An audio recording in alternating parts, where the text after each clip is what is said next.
Hi, this is Anup Yadav, and let's talk about this serious and concerning news coming in from United States. So, just after swearing in as the new president of United States, President Donald Trump has decided that the US would be withdrawing from the Paris Climate Accord.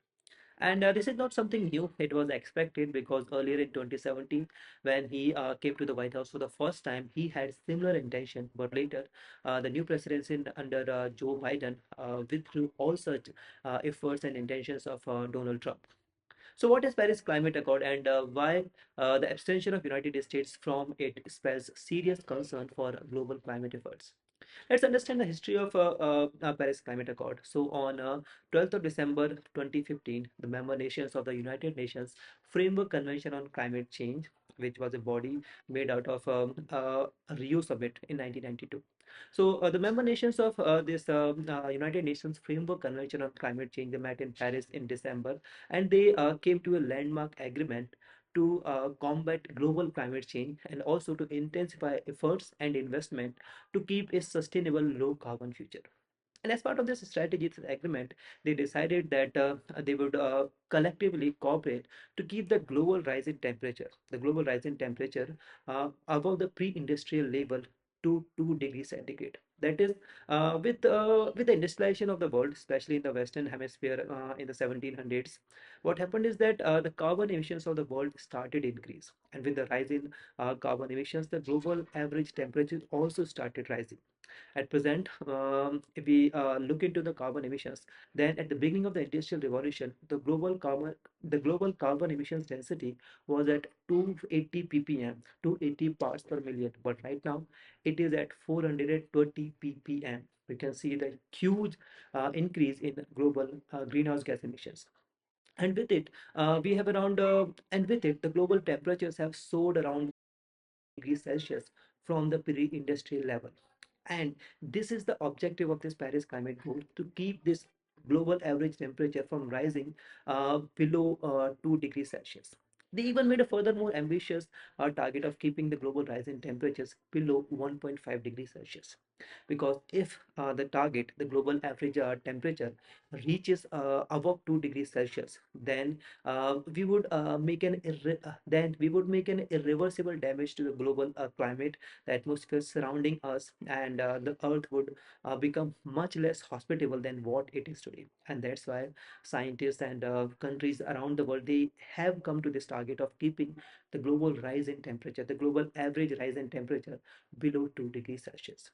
And a tool that they have came up to keep this rise in temperature below 2 degrees Celsius is NDC, the nationally determined contributions. You see, historically, different countries have spent or emitted different levels of emissions, and as part of this NDCs, these countries, they have to come up with their own levels of emissions cut. The Paris Climate Accord is not forcing countries, but it is kind of giving these countries a leeway to think with their conscience about what should be the perfect level of emissions cut that they should implement, that they should apply. And accordingly, different countries have came up with different levels of net neutrality target. By neutrality means that the amount of carbon they would be emitting into the atmosphere, they would be sucking similar amount of carbon from the atmosphere. In effect, they would not be adding any net new carbon into the atmosphere. So this is net neutrality of carbon, and different countries have different sets of dates to achieve this carbon neutrality. For example, United States, along with many of European countries, they decided that they would become carbon neutrals by 2050. Some smaller European countries have decided that they would become carbon neutrals by 2040 as well. I mean, China has set this target of 2060, and India, we have set this target at 2070. But not all countries are at same page when it comes to having carbon neutrality. Because Donald Trump has earlier also expressed his views that this is not the right way to combat global climate change. Because in doing so, what the United States and other Western countries has to do, that they has to share their funds, has to share their technologies to some of the developing and least developed countries, so that these countries also become capable of generating more green energy, cutting down their emissions. And these countries, these advanced countries, they are of the view that these countries are not meritorious to have US funds and US technologies.